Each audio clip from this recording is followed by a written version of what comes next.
नमस्कार दोस्तों, स्वागत है आप सभी का फिर से एक बार आपके अपने ऑफिशियल यूट्यूब चैनल अपार एजुकेशन पर। आप लोग देख रहे हैं अपना ऑफिशियल यूट्यूब चैनल अपार एजुकेशन।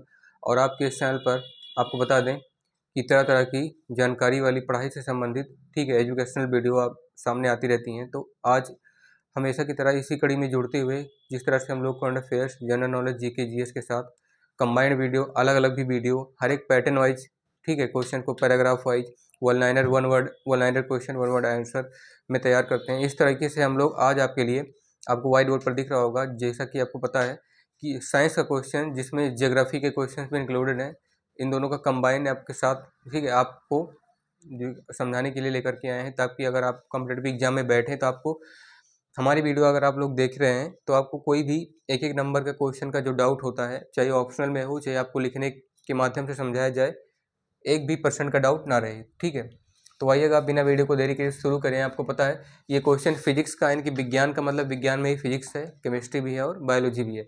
तो विज्ञान में फिजिक्स के टाइप का और ज्योग्राफिकल क्वेश्चन भी इसमें सम्मिलित है, क्योंकि ब्रह्मांड की बात हो रही है, एक तरफ का यूनिवर्स। तो फिजिक्स में फिजिक्स एंड ज्योग्राफी की सिमिलरिटी, इन तरह की क्वेश्चन को देखने को आपको पता चल जाएगा। ठीक है, तो आइएगा शुरू करते हैं। विज्ञान, जैसे कि आपको पता है, साइंस क्रमबद्ध, सुव्यवस्थित एवं सुसंगठित ज्ञान को विज्ञान कहते हैं। ठीक है, जिसे सिस्टमेटिकली अरेंज किया जाता है। ठीक है, ज्ञान को व्यवस्थित किया जाता है और उसको एक तरीके से एक सीरीज एंड सीक्वेंस में रखा जाता है, उसको क्या कहते हैं, विज्ञान कहते हैं। महत्वपूर्ण बिंदु के साथ, यानी कि most important facts and points के साथ आपका ये इंक्लूड किया गया है भौतिक विज्ञान। ठीक है, आप लोग जरूर ही देखिएगा शुरुआत से लेकर अंत तक। फिजिक्स जानते हैं, सबसे पहले भौतिक विज्ञान है क्या। विज्ञान तो हम लोगों ने समझ लिया क्या है। ठीक है, अब भौतिक विज्ञान यानी फिजिक्स समझेंगे। विज्ञान का एक ऐसा पार्ट है, विज्ञान की वो शाखा है फिजिक्स, ठीक है, जिसके अंतर्गत पदार्थ, ऊर्जा और उनकी पारस्परिक क्रियाओं का अध्ययन किया जाता है। पदार्थ आप लोगों ने पता होगा क्या होती है। संसार में प्रत्येक वस्तु जिस सामग्री से मिलकर बनी होती है उसे पदार्थ कहते हैं। और पदार्थ तो पता चल गया है, ठीक है, कोई भी वस्तु है एक प्रकार का पदार्थ है। उनकी ऊर्जा का, ठीक है, पदार्थ की ऊर्जा का मतलब उन पदार्थ में जो एनर्जी है, क्योंकि हर एक एटम में, मतलब पदार्थ का कोई भी कण हो, चाहे वो इलेक्ट्रॉन, प्रोटॉन, न्यूट्रॉन की बात की जाए, या फिर चाहे वो, ठीक है, कोई भी पदार्थ हो, उसमें एनर्जी, उसमें ऊर्जा होती है। ठीक है, चाहे वो गतिशील हो, चाहे वो विरामावस्था में हो। तो उसके अंतर्गत पदार्थ का, ऊर्जा का और उनकी पारस्परिक क्रियाओं का, अगर एक से ज़्यादा वस्तु हैं तो उनके बीच की जो क्रियाएं होंगी, या हम मान लीजिए हम ही आप एक वस्तु की भांति हैं। ठीक है, मनुष्य भी क्या है, एक भौतिक वस्तु है। तो उस हिसाब से हमारी भी कुछ क्रियाएं होंगी। अगर हम खड़े हैं, कुछ भी नहीं, ना हिल रहे हैं, ना डुल रहे हैं, स्टेचू की तरह खड़े हैं, तो विरामावस्था में, लेकिन ऊर्जा है तो क्या है, गति भी है। तो इस हिसाब से देखा जाए तो भौतिक विज्ञान, विज्ञान की वो शाखा है। Physics is the part of the science, या फिर branch of science in which we study about substance, पदार्थ का, एनर्जी, ऊर्जा का, एंड इट्स कंबाइंड प्रोसेस, ठीक है, एंड इट्स कंबाइंड रिएक्शंस। ठीक है, इसके कंबाइंड प्रोसेस का हम लोग स्टडी करते हैं, दैट इज कॉल्ड फिजिक्स। ठीक है, इसे क्या कहा जाता है, फिजिक्स कहा जाता है। अगर तीन चीज़ों की बात हो रही है, पदार्थ, ऊर्जा और पारस्परिक क्रिया का, तो आप लोग समझ जाइएगा कि वो क्या है, फिजिक्स है। अब फिजिक्स का एक पार्ट है सामान्य भौतिकी। ठीक है, जनरल फिजिक्स, ये क्या होती है, सामान्य भौतिकी। इसके अंतर्गत यांत्रिकी एवं द्रव के गुणों का अध्ययन किया जाता है। यांत्रिकी और द्रव के गुणों का, यानी कि जितने भी टाइप के इंस्ट्रूमेंट आप लोग यंत्र देख रहे हैं, जो जिस तरह के, जिस चीज़ से मिलकर के बने हैं, एक हिसाब से पदार्थ ही हुआ। तो यांत्रिकी में क्या होता है कि जितने भी खोजें होती हैं, जितने भी आविष्कार होते हैं, जो यंत्र बनाए जाते हैं किसी न किसी प्रयोग में, जैसे कृषि के उपकरणों में आप लोग हार्वेस्टर देख लीजिए, ठीक है, या कल्टीवेटर देखिए, या फिर आप लोग मोबाइल, सैमसंग एक प्रकार का क्या है, एक इंस्ट्रूमेंट है। ठीक है, एक औजार के रूप में काम करता है। और द्रव के गुणों का, द्रव यानी कि लिक्विड, लिक्विड के जितने भी क्वालिटीज़ एंड फॉर्म्स होते हैं उनका हम स्टडी करते हैं, उनको क्या बोलते हैं, सामान्य भौतिकी। ठीक है, फिर आधुनिक भौतिकी। आधुनिक भौतिकी क्या होती है, यानी कि जो मॉडर्न फिजिक्स है, जैसे पुराने तरीके की जो भौतिकी थी, ठीक है, उसको हम लोग कुछ सिस्टमाइज कर दिए। ठीक है, उसको और भी ज़्यादा जो है हम लोग क्या कर दिए, उसमें कुछ अपना चीज़ जोड़ दिए, मिला करके उसको ज़्यादा एडवांस कर दिए। तो उसे क्या बोलते हैं, आधुनिक भौतिकी। यानी इस टाइम पे जो फिजिक्स चल रही है उसको आधुनिक भौतिकी के अंतर्गत आता है। इसके अंतर्गत परमाणु एवं सूक्ष्म कणों का अध्ययन किया जाता है। आपको पता होगा जिस तरीके से एटम्स एंड उसके स्मॉल स्मॉल पार्टिकल्स का हम लोग स्टडी करेंगे, उस पर रिसर्च करेंगे, तो पाएंगे कि संसार का, यानी कि पूरे ब्रह्मांड का, पूरे वर्ल्ड का कण कण, ठीक है, पूरे ब्रह्मांड का कण कण जिस पार्टिकल से बना है, मतलब जिस ब्रह्मांड का कण कण जिससे भी मिलकर के बना है, ठीक है, कण में इससे भी छोटा क्या होता है, प्रोटॉन इलेक्ट्रॉन न्यूट्रॉन। अब प्रोटॉन इलेक्ट्रॉन न्यूट्रॉन किससे मिलकर बना है, ये साइंस अभी तक लगभग पता नहीं लगा पाया, लेकिन पदार्थ में 3 प्रकार के कण जो मौजूद होते हैं वो है इलेक्ट्रॉन, प्रोटॉन, न्यूट्रॉन, ठीक है, जहाँ पे इलेक्ट्रॉन माइनस होता है, प्रोटॉन प्लस होता है, न्यूट्रॉन उदासीन यानी कि, ठीक है, उदासीन होता है, न्यूट्रल होता है। तो आते हैं आधुनिक भौतिकी पर। इसके अंतर्गत परमाणु में सूक्ष्म कणों का अध्ययन किया जाता है, यानी कि in modern physics we study about atoms and small particles, ठीक है। when we do the basic research on atoms and small particle, then we will find out that every atom is made, या every atom, ठीक है, every atom is made by small particles, just 3 particles which I have talked you about, that are electron, proton and neutron, ठीक है। जो सूक्ष्म कण होते हैं इलेक्ट्रॉन, प्रोटॉन, न्यूट्रॉन से मिलकर बने होते हैं। फिर खगोल भौतिकी होती है, खगोलिकी भौतिकी, यानी कि जिसे आप लोग बता सकते हैं कि एक प्रकार से एस्ट्रोलॉजी हो गई थी, मतलब एक खगोल शास्त्र हो गया। एस्ट्रोलॉजी भौतिकी मतलब एस्ट्रोलॉजर्स फिजिक्स। तो ये इसके अंतर्गत क्या है, ब्रह्मांड के विषय का अध्ययन किया जाता है कि जो भी ग्रह हैं, ठीक है, ग्रह के उपग्रह हैं, और हमारे सौरमंडल जिससे मिलकर के बना है, सौरमंडल के बाद जो आकाशगंगा आती है, उसके बाद भी आकाशगंगा के बाद हजारों आकाशगंगाएं, करोड़ों आकाशगंगाएं आती हैं, ठीक है। तो इस तरीके से ब्रह्मांड करोड़ों आकाशगंगाओं से मिलकर के बना है, और आकाशगंगाएं करोड़ों सौरमंडल से मिलकर के बनी है, और सौरमंडल हजारों करोड़ों ग्रहों से मिलकर के बना है, ठीक है। मतलब बेसिकली सौरमंडल तो में हमारे 8 ही ग्रह हैं, लेकिन और भी सारे ऐसे कुछ ग्रह हैं जिसे भी साइंस खोज नहीं पाया है, जिनकी रिसर्च अभी बड़े बड़े साइंटिस्ट कर रहे हैं।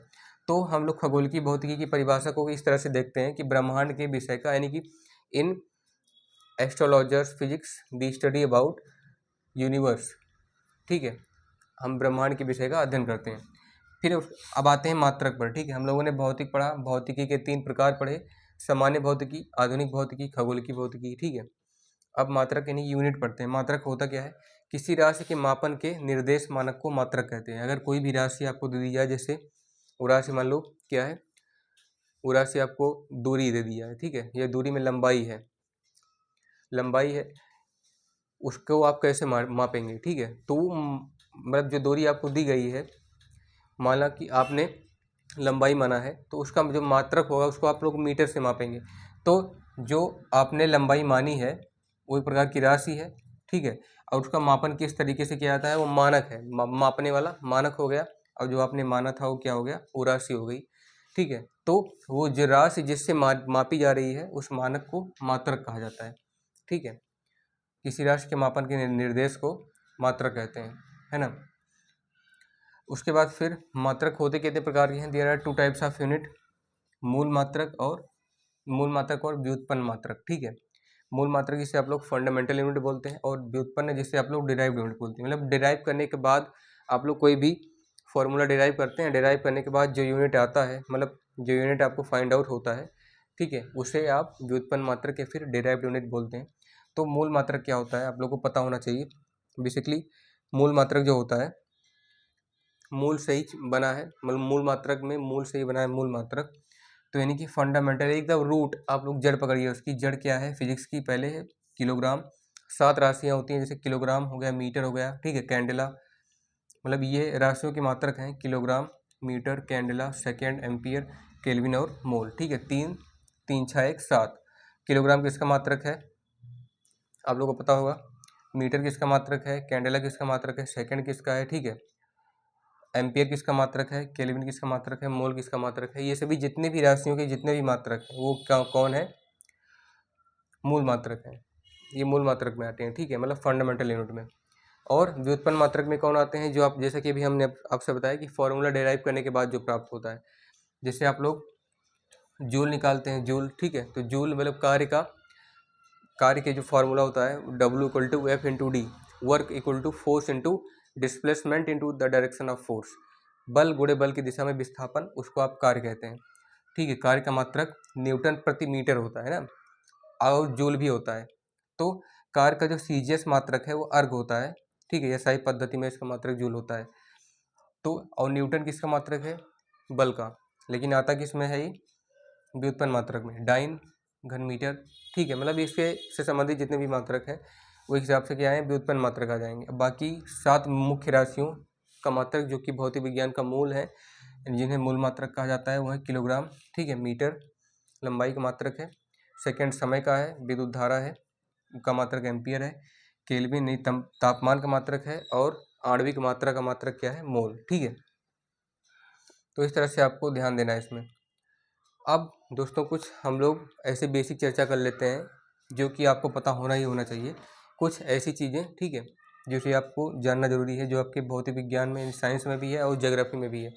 एक प्रकाश वर्ष आप लोग को पता होगा, जब जहाँ पर मीटर, मिलीमीटर, मीटर, किलोमीटर, ठीक है, फिर इसके बाद आगे भी किलोमीटर भी जवाब दे देता है, किलोमीटर भी काम नहीं आता है दूरी मापने में।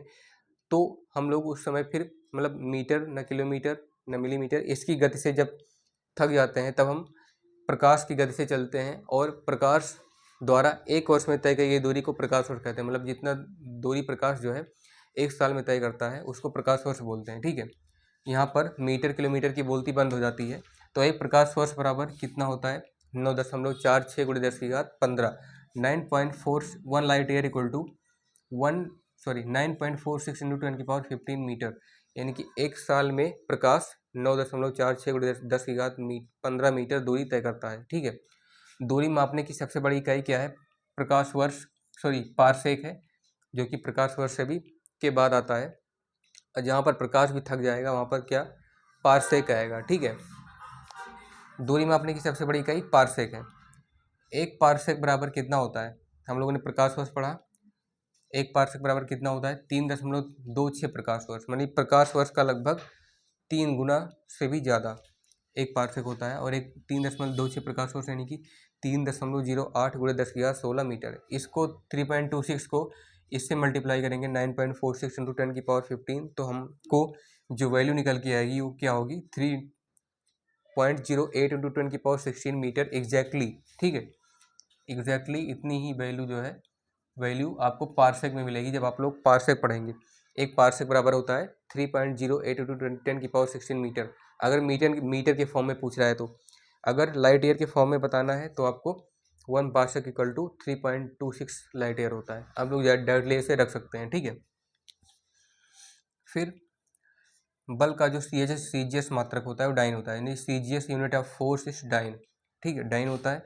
और बल का एसआई मात्रक क्या होता है, न्यूटन है। The SI unit of force that is Newton, ठीक है। और एक न्यूटन बराबर कितना डाइन होता है, यानी कि अगर हम बल के एसआई मात्रक को और सीजीएस मात्रक को कंपेयर करेंगे तो क्या मिलेगा, इसकी तुलना करेंगे तो एक न्यूटन बराबर 10⁵5 डाइन होता है। मतलब कि इकाई, दहाई, सैकड़ा, हजार, 10,000, ठीक है, लाख। 1,00,000 डाइन बराबर होता है एक न्यूटन के। एक न्यूटन बराबर होता है 1,00,000 डाइन, ठीक है। 10⁵5, 10 को 5 बार गुणा करेंगे, ठीक है। तो एक न्यूटन बराबर 10⁵5 डाइन, 10⁵5 डाइन। कार्य का सीजीएस मात्रक क्या होता है, अर्ग होता है। एसआई पद्धति में कार्य का मात्रक क्या होता है, जूल होता है, ठीक है। उसके बाद फिर 1 जूल बराबर कितना अर्ग है ना।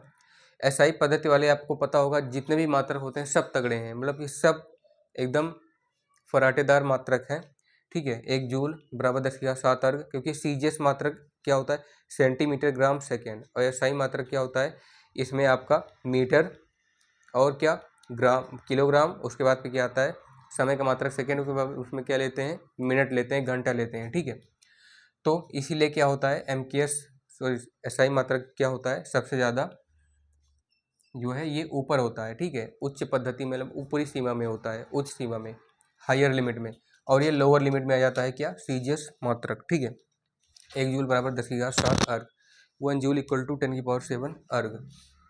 तो दोस्तों ये रहे, ये क्वेश्चन हमने आप लोग को मतलब इस तरीके के जो वीडियो है हम लोगों ने आपके लिए इस तरह की तैयार की है, ताकि जो है आप लोग अगर, ठीक है, 7, 8, 9 में, 10th में पढ़ रहे होंगे या फिर 11, 12 में पढ़ रहे होंगे, तो आप लोग के लिए भी इम्पोर्टेंट है। और जो लोग कॉम्पिटिटिव एग्जाम की तैयारी कर रहे हैं सरकारी या फिर प्रतियोगी परीक्षा की दृष्टि से, उनके लिए भी ये बहुत ही ज़्यादा खास और इम्पोर्टेंट वीडियो है, ठीक है।